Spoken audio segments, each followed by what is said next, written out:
பேர் ஓனர். எதுக்கு வராங்க குளத்தீடு அரசியல் அவங்களுக்கு? அப்புறம் வேற ஆள் போட வேண்டியதானே? பிள்ளைங்களுக்கு காப்பத்தை துப்புனா பொறுக்கி நாய் கொண்டாட்டி வச்சுக்க முட்டா பூச்சாட்டை வச்சுட்டு ஆக்கிரமத்தை போனா அது கலைஞர் கிடையாது, ஒண்ணும் கிடையாது. கேஸ் போட முடியும். அதிகாரத்தை பயன்படுத்தி 3 கொண்டாடி வச்சுக்கிட்டாரு. கருக்குடி முட்டைங்களா எல்லாம் சொல்லிட்டு தானே செஞ்சாங்க. 3 கொண்டாடி செஞ்சா தப்பு இல்லையாமா? 50 கொண்டாடி வைக்கலாம். 3 பேருக்கு ஆட்சி குடும்பம் நடத்தினா அவன் நம்ம கிழமையை நடத்துலையா? திசா வச்சிருந்தாரு. என்ன ப்ரூஃப்? நம்ம பாட்டம் போட்டோம் ஆட்சி நடத்துலையா? கணபதிக்கு 5-6 கொண்டாட்டி, உங்க தாத்தாவுக்கு 4 கொண்டாட்டி இல்லையா?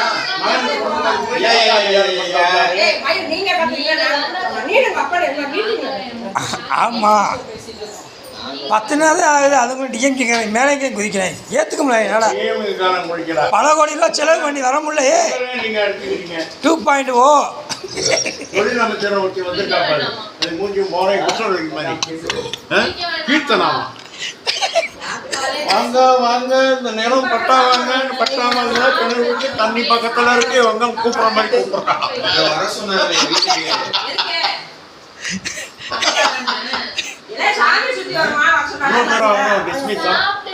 கோயில்ல 4000 ரூபாய் கமிஷன் அவங்களுக்கு மன்னிப்பு கிடைக்கும். அமைச்சர் அவன் கிடையாது, அவன் அப்படிலாம் கிடையாது. அதுமாதிரி டெண்டருக்கு வந்தேன் மாமா. கோயிலில் 4000 ரூபா வாங்கினா அது மன்னிப்பு கிடைக்கும்.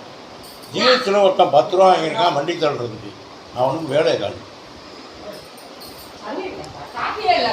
இறங்கி வேலை பார்க்குறான். இல்லை 4000 ரூபா வாங்கினாலும் பெரிய கோடீஸ்வரன் அந்த ஐயன். கோயிலில் சம்பாதிச்சு கிடைச்சா என்னன்னா பார்த்தா அவன் ஐயன் இவனும் ஐயன்.